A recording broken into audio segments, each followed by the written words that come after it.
berada. Semoga Anda semua dalam keadaan sehat walafiat. Pada kegiatan belajar 12 ini kita akan mempelajari kurikulum merdeka. Dalam kurikulum merdeka ini kita juga akan mempelajari salah satu profil penguatan Pancasila, di mana profil penguatan Pancasila ini akan berisikan tentang bagaimana siswa mengaplikasikan bahan pembelajaran di sekitar mereka.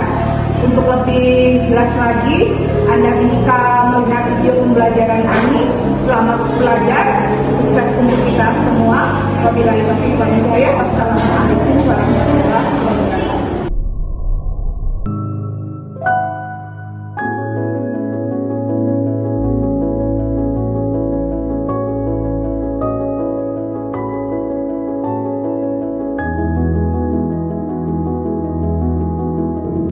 Baiklah, di sini saya akan menjelaskan tentang kurikulum merdeka.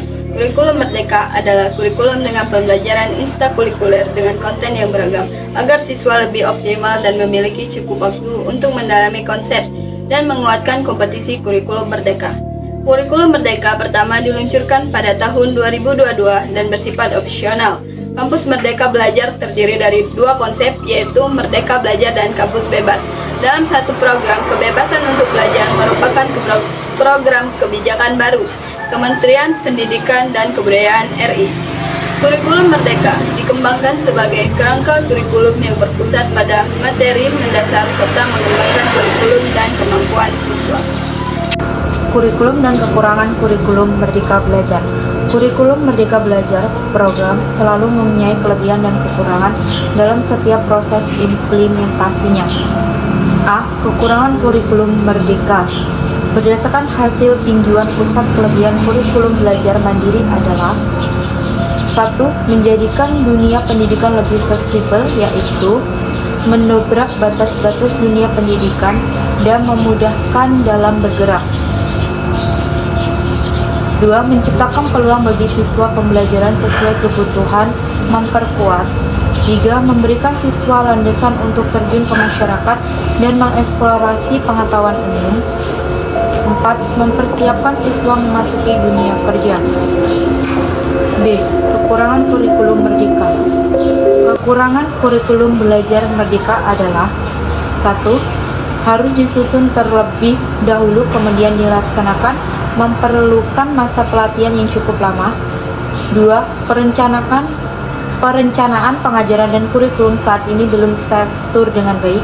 3. Sumber daya manusia 73. Penerapan program kurikulum belajar mandiri memerlukan pelatihan, memberikan pelatihan dan memerlukan anggaran yang lebih besar. Selanjutnya saya akan menjelaskan tentang konsep Merdeka Belajar.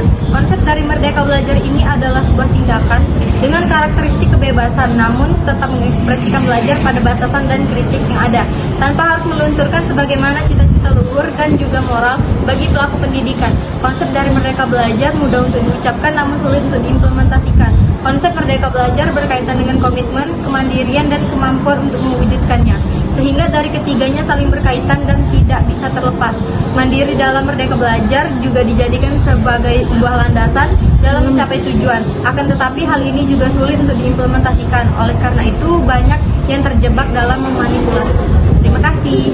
Tujuan kurikulum merdeka. Tujuan MBKN ini dapat dicapai dan didukung oleh 4 pokok kebijakan, yaitu: 1. Pembukaan program studi baru. Pembukaan program studi baru akan langsung mendapatkan akreditasi C apabila PT memiliki akreditasi A dan B, memiliki mitra kerjasama, perusahaan organisasi nirlaba, institusi multilateral, atau universitas top ranking QS, dan bukan di bidang kesehatan dan pendidikan. Basis hukum kebijakan ini dimuat dalam Permendikbud nomor 7 tahun 2020 dan Permendikbud nomor 5 tahun 2020.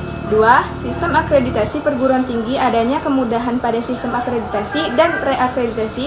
PT kebijakan ini memberikan keleluasaan pada PT untuk mengajukan akreditasi atau reakreditasi tanpa menunggu 5 tahun setelah diakreditasi oleh Bank PT. Basis hukum kebijakan ini dimuat dalam Permendikbud nomor 5 tahun 2020. 3. Perguruan tinggi negeri badan hukum.